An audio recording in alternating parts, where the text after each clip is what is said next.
Hey there, fellow classic comic collectors. As always, I'm Scott Harris King, and today I'm back with more store visits. 3 stores, all on Long Island, all in the Ronkonkoma area. So, I've mentioned this in my previous videos, but my wife and I went on a vacation road trip recently. We went to Terrificon in Connecticut. I've already done that video. We visited 2 comic stores in Rhode Island and 1 in Delaware, which were in my previous store visit video. But now we're going to have 3 more comic stores that we visit on this trip. Again, all near or in Ronkonkoma, New York, on Long Island. So let's put them up on the map. The 3 stores are Genesis Comics, Tor Comics, and Golden Memories Comics and Toys. So I hit up all 3 of these stores. They're all very good stores, and they all have a bit of a different flavor. Let's start with Genesis. I only got a little bit of footage of the outside here, and this is the only store I didn't buy anything in. But that's not to say they don't have good stuff. They just have a very focused comic experience. So you go in, they have a lot of games, they have a lot of like Magic the Gathering, a lot of stuff. They do have a lot of keys as well. Up on the walls, they have a ton of keys. Mostly Silver Age, some Bronze Age, mostly Marvel, a little bit of DC, but they have some big books up there. When I was there, they had books like Journey into Mystery 84, the 2nd issue of Thor. They had Fantastic Four 48. They had Teen Titans #2 and like a CGC 9.8. They had a lot of big books up on the walls. Their back issue section, though, was small but extremely curated. So what they had in the back issues were a few boxes, and in those were basically the primary big Marvel titles. Silver Age, Bronze Age, and the books that they had was Avengers, Captain America, Fantastic Four, X-Men, Iron Man, Thor, Hulk, Daredevil, and Doctor Strange. That was basically it. They did have a few issues of Tomb of Dracula, but they were just focused on all the big, long-running A titles from Marvel. And that's basically what they had on the wall as well. They had a few cool things. They did have a 1 issue of Night Nurse up on the wall, so obviously I like that. But as you know, I'm very focused in my collecting, just as they are very focused in what they're delivering. And our focuses are very different, because I'm not really looking for Silver and Bronze Age Marvel superhero books. I'm looking for genre books, I'm looking for Golden Age stuff, I'm looking for romance books. So they just didn't have anything for me, but it's a really good store with a lot of really good stuff. So if you are focused on those big Marvel superhero books, then they're going to have stuff for you there, because they had a lot of really good stuff. It was a really cool store. The people were very helpful and nice. So nothing bad to say about the store, only good things. It's just didn't happen to have anything for me. Now, the second store I went to is a store called Golden Memories. Now, this is in both of these were in shopping plazas, different shopping plazas, only about 10 minutes apart. And Golden Memories was interesting. They had a lot more back issues, a lot of old stuff, and they were trying to get rid of stuff. So when I was in there, it was 50% off all back issues, including their wall books.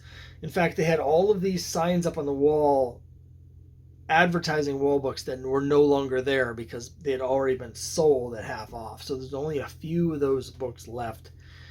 But all their back issues were half price. Usually when I see that, it means that, you know, the store will have raised the price, right? And you're getting a discount, but the discount is only the regular price. But in this case, actually, it seemed like things were half price. I'll get into that when I show you the back issues, but everything was very, very reasonable. I paid very little for the comics that I got. And they also had deals on the new books. So they had the wall with the newer books. And those books were actually, if you bought 10 new comics, you got 5 for free. Now, there weren't 10 new comics that I wanted to buy, so I didn't do that. But all in all, a lot of stuff there. They had some Silver Age stuff. They did have some non-superhero stuff. They just didn't have any romance for me.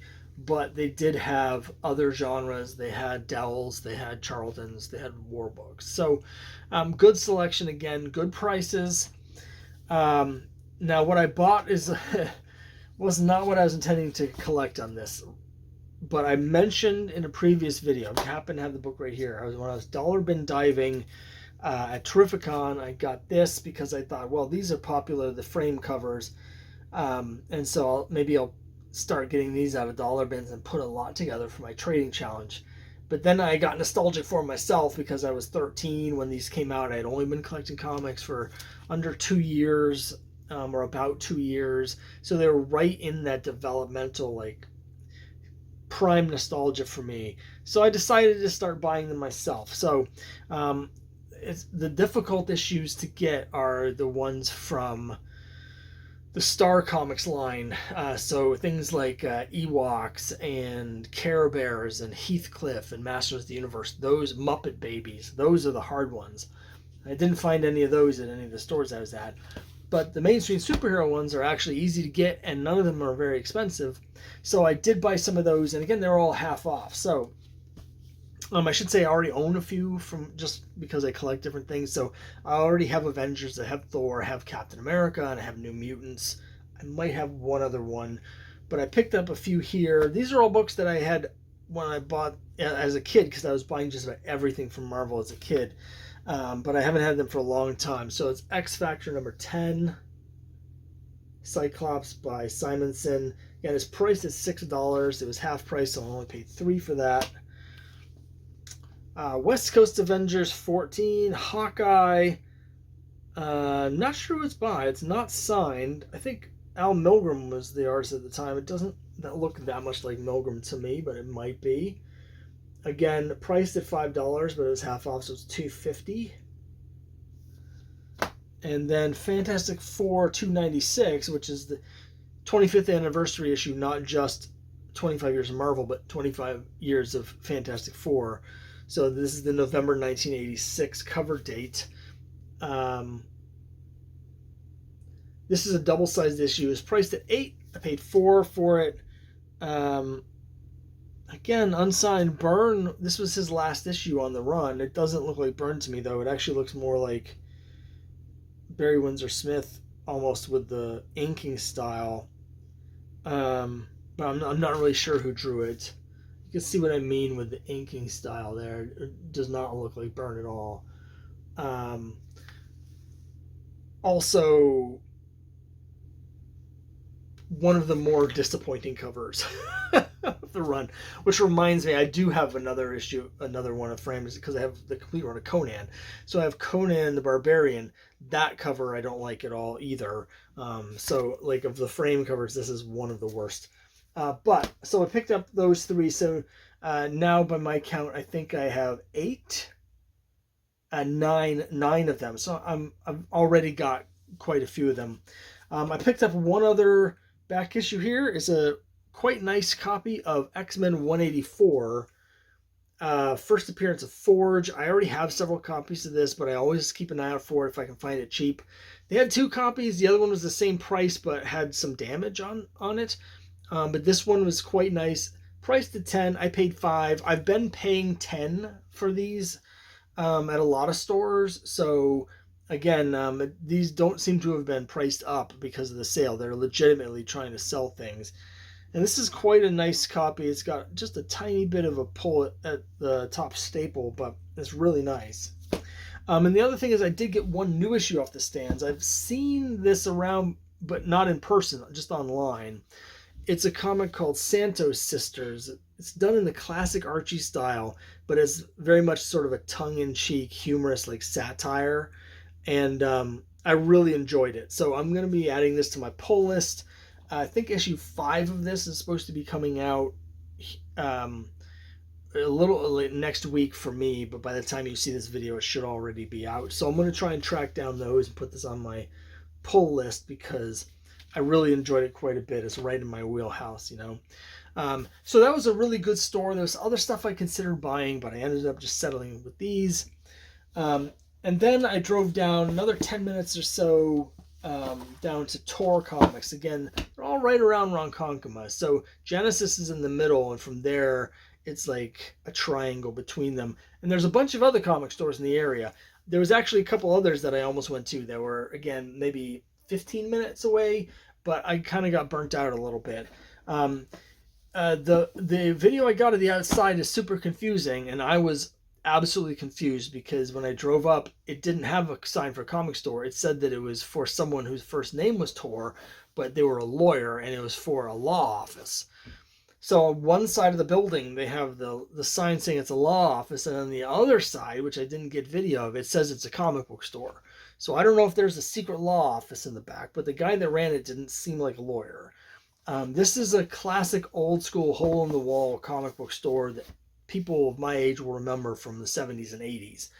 They have a ton of back issues, a ton of Silver Age stuff, just like walls absolutely covered with Silver Age Marvel and DC books.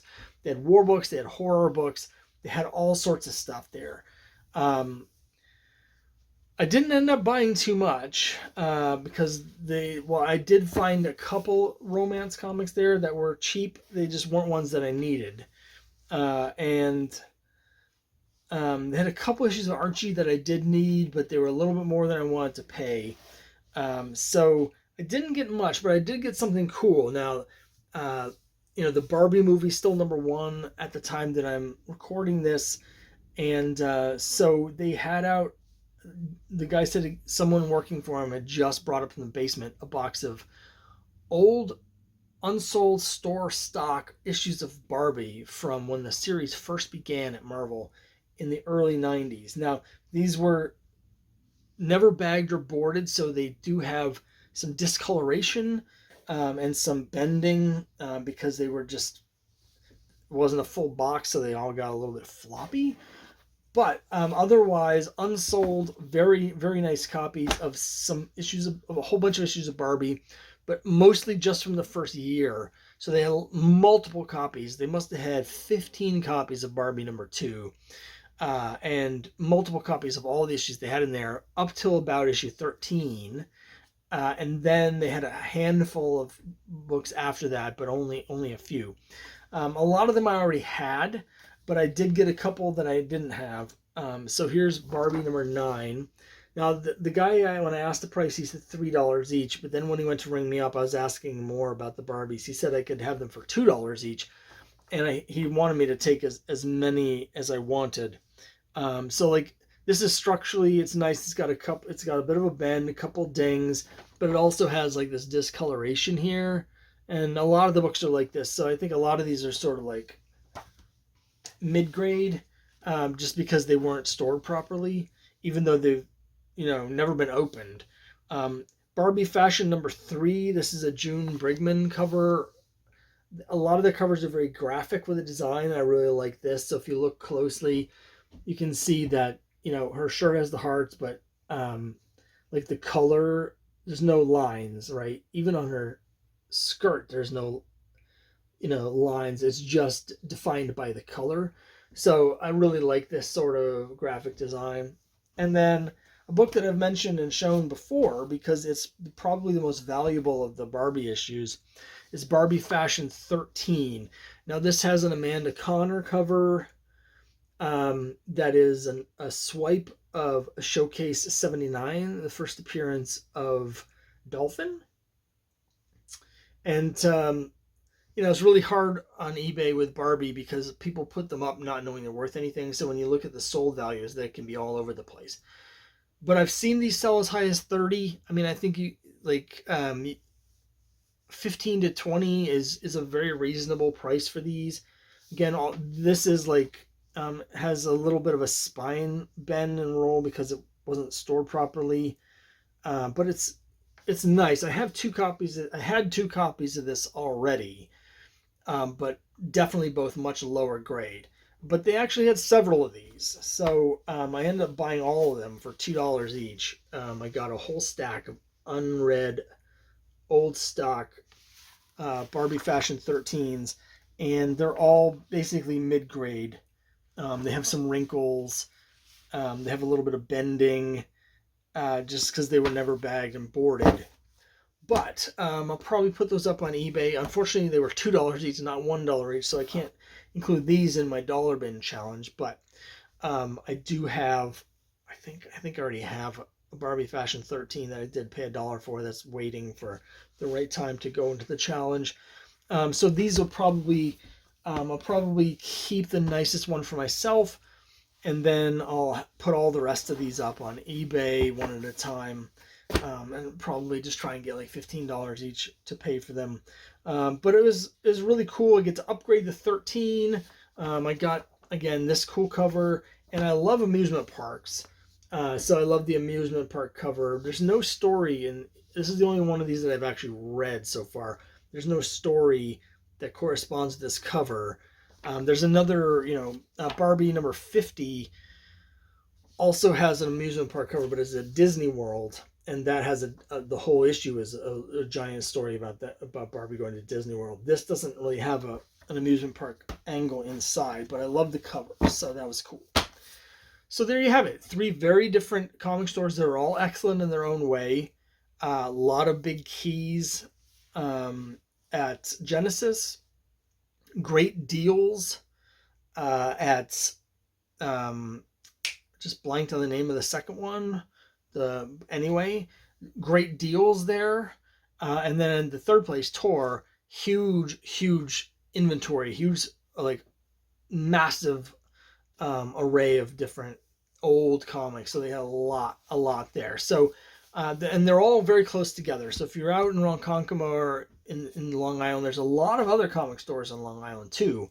I think you could probably, if you really want to spend a day doing it, hit up 9 or 10 of them. I basically spent about 2 hours going to these 3, and I kind of got burnt out. Plus we were leaving, so I was on a clock. But really good stores. Definitely recommend hitting all of them. So let me know what you think down below, and I'll see you next time.